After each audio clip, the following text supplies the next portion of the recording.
Welcome, brave soul, to the shadows where fear lives and breathes. Here in the quiet corners of the mind, ordinary terrors awaken, phobias that coil around your thoughts, tightening with every heartbeat. You cannot look away. You cannot escape.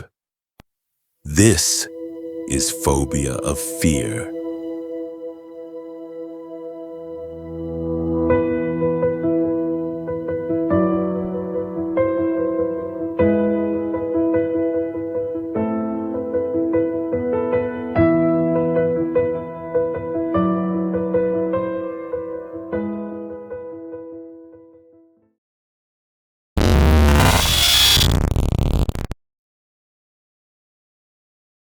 The neon glow of Gwen's digital clock blinked 8:47 p.m., casting a sickly green hue across her bedroom.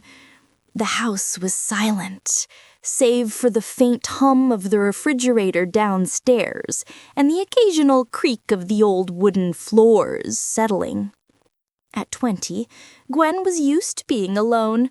Her parents were on some weekend getaway, leaving her with the sprawling, shadowy two-story that always felt too big for one person.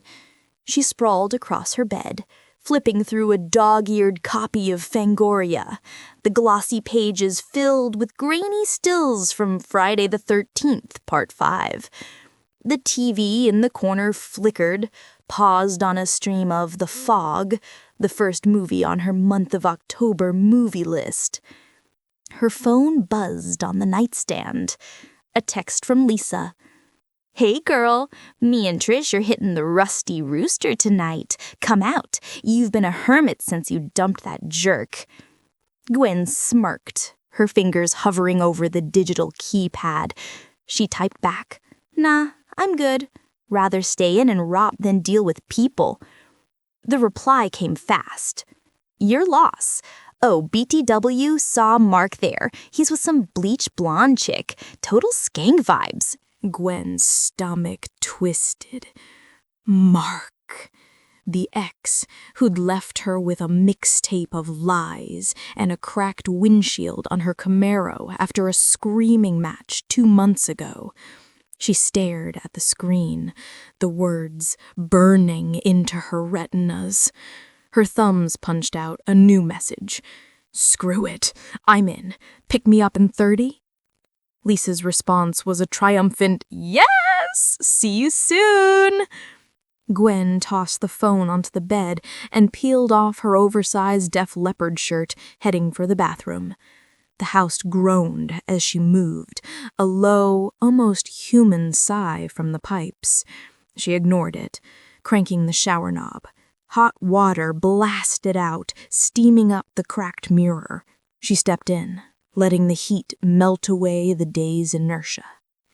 20 minutes later, she emerged, toweling off her dark, shoulder-length hair.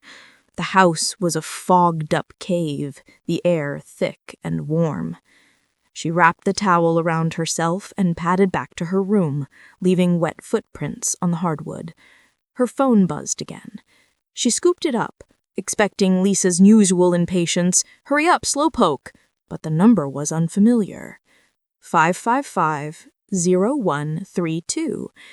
Local, but not one she recognized. The message read, "This is my new number. Lost my old phone, LOL." Gwen frowned, brushing damp hair from her eyes. Probably Trish. Lisa's sidekick was always losing stuff. She typed back, "Cool, you with Lisa?" The reply came instantly. "Nah, I'm closer than that. Stay in tonight. Play with me instead." A chill prickled her spine, despite the lingering warmth from the shower. She stared at the screen, the glowing letters stark against the black background. Play with me. Weird way to phrase it. She shook it off. Trish could be a creep when she was bored, and typed, "Nice try. I'm heading out. Catch you later." She tossed the phone down and yanked on a pair of ripped jeans and a cropped leather jacket, her go-to screw you Mark outfit. The phone buzzed again. She ignored it, digging through her dresser for her keys. Then it buzzed again and again. Annoyed, she grabbed it. 3 new messages, all from 5550132. Don't go. Stay in. Play with me. The room felt colder. Gwen's breath caught as she stared at the screen. The lights overhead flickered, once, twice, then steadied. She laughed, a shaky sound. Get a grip, Gwen. It's just Trish being a weirdo. She hit block number and tossed the phone into her purse. Downstairs, the TV blared to life, static hissing through the speakers. She froze on the landing, peering into the dark living room.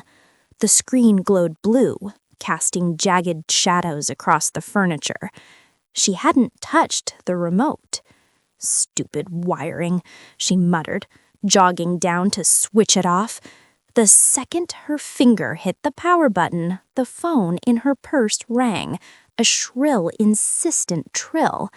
She dug it out, the screen flashing that same blocked number, 5550132. Her heart studded. She declined the call. It rang again immediately. What the hell? She powered the phone off completely, shoving it back into her bag. The house was silent again, but the air felt heavy, like it was watching her. She grabbed her keys and headed for the front door, determined to get out before Lisa even had to honk. The porch light flickered as she stepped outside, the bulb buzzing like a dying insect. She locked the door, her hands trembling slightly, and turned toward the street. No sign of Lisa's beat-up Pinto yet. The phone in her purse buzzed to life again. Impossible, since she'd turned it off. She yanked it out. The screen glowed, displaying a new text. You can't leave me. Gwen stumbled back into the house, slamming the door and locking it. Her breath came in short, ragged bursts as she stared at the phone. It shouldn't be on. It couldn't be on. She mashed the power button again, holding it until the screen went black. Her reflection stared back at her in the blank glass, wide-eyed, pale, a stranger in her own skin. The lights flickered again, a slow strobe that made the hallway look like a scene from a nightmare. The TV downstairs snapped on, static, roaring. Then the stereo in the living room kicked in, blasting a warped, distorted version of Sweet Dreams Are Made of This that sounded like it was being played underwater. She dropped the phone, backing toward the stairs.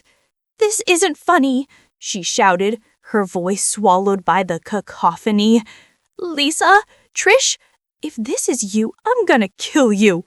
No answer. Just the electronics going haywire, lights pulsing, the microwave beeping in the kitchen, the VCR whirring as it spat out the tape.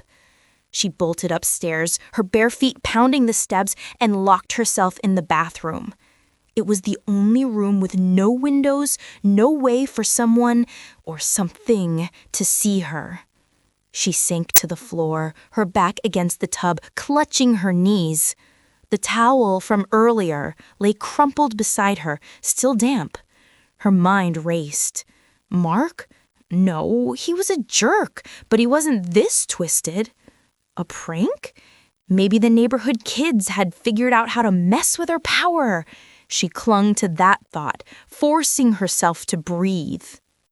The phone rang again. It wasn't in her purse. It was here, in the bathroom, buzzing on the sink where she hadn't left it. She lunged for it, slamming the decline button. The screen lit up with a new text. I'm here. Time to play. A scream lodged in her throat. She hurled the phone into the tub where it clattered against the porcelain, still buzzing. The lights went out completely, plunging the room into darkness. Then, faintly, she heard it.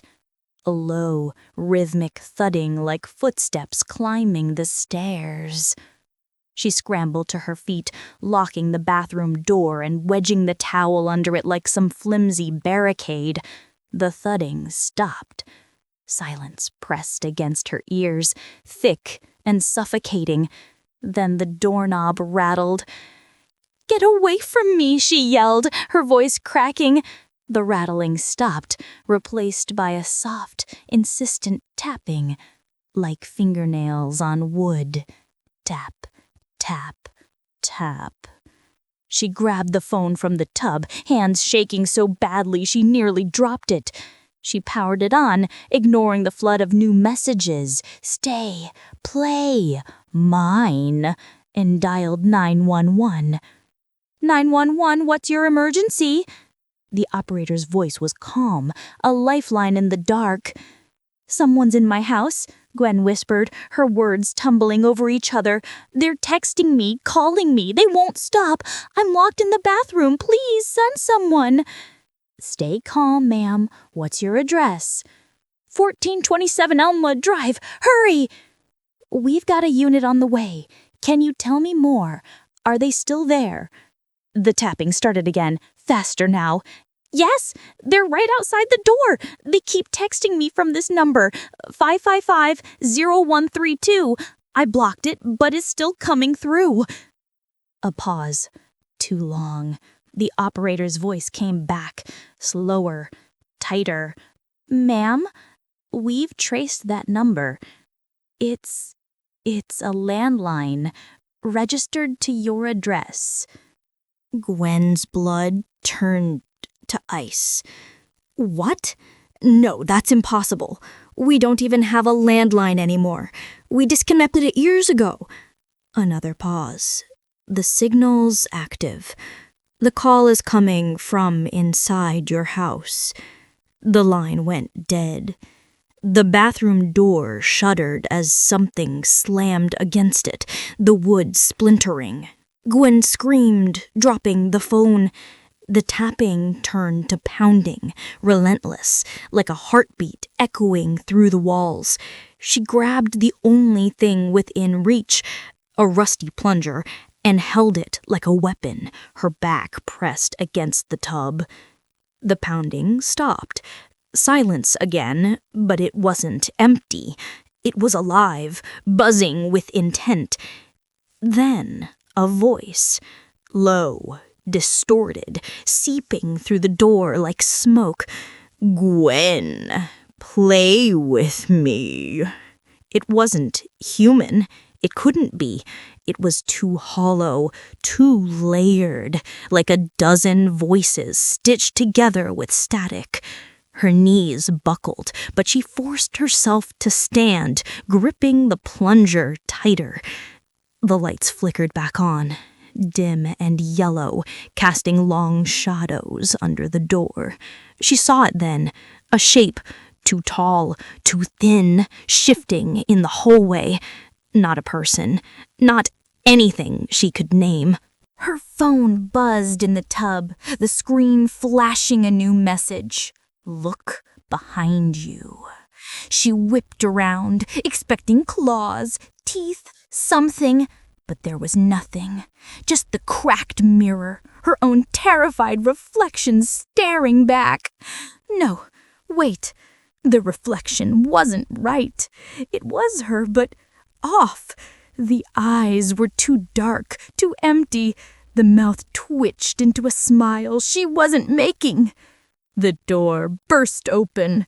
Gwen swung the plunger blindly, hitting nothing but air. The room was empty. No shadow, no figure, just the cold, damp bathroom and her own ragged breathing. Her phone buzzed again. She didn't want to look, but she couldn't stop herself. I'm not outside anymore.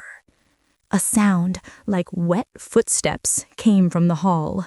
She bolted, racing downstairs, her bare feet slipping on the wood.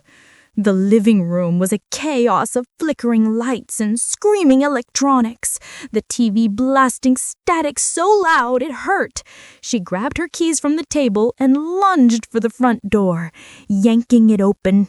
It slammed shut before she could cross the threshold, the lock clicking into place. She clawed at it, sobbing, but it wouldn't budge. The air grew thick, pressing against her chest. The footsteps were closer now, deliberate, descending the stairs. She turned, back against the door, and saw it. A silhouette at the top of the staircase, too tall, too thin, its head cocked at an impossible angle. It didn't move like a person. It glided, limbs jerking in a natural rhythm, like a puppet on frayed strings. "Stay away!" she screamed, throwing the keys at it. They sailed through the figure, clattering uselessly on the steps. It didn't flinch. It didn't stop. The phone in her pocket buzzed. She pulled it out, hands shaking, and read the final message. "You're mine now." The figure reached the bottom of the stairs. Up close, it wasn't a person, not anymore. Its face was a smear of shadow, eyes like black pits, mouth a gaping wound that stretched too wide. It smelled of damp earth and burnt plastic. It raised a hand, long, claw-like fingers, and the lights went out. When Lisa's Pinto screeched into the driveway 10 minutes later, the house was dark. She honked, waited, then climbed out, banging on the door. "Gwen, come on, let's go." No answer. The air was still, the night too quiet. She tried the knob, locked. Peering through the window, she saw nothing but shadows. The cops arrived moments later, responding to the disconnected 911 call. They found the door ajar, the house silent. Gwen's purse sat on the table, her phone beside it, screen cracked but glowing. A single message looped endlessly, "Play with me." Upstairs, the bathroom door hung off its hinges. The mirror was shattered, reflecting nothing but darkness. Gwen was gone. Weeks later, Lisa got a text from an unknown number, 555-0132. "This is my new number. Stay in tonight. Play with me." She blocked it and never went back to Elmwood Drive. But sometimes, late at night, when her house would creak and moan, her phone would light up with a single text. The story ends here, but the fear you felt, that stays with you. Thank you for stepping into Phobia of Fear.